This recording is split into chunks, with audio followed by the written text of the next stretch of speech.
పుట్టినట్టు నా కొరకు ఆ చూకి అందలేదు ఇంతవరకు వచ్చింది గాని ఈడు ఒంటి వరకు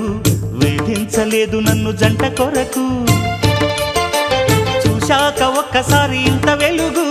నా వంక రాను అంది కంటి కునుకు ఈ అల్లరి గారడి నీ లీల అనుకోనా నీ పేరు ప్రేమ అవునా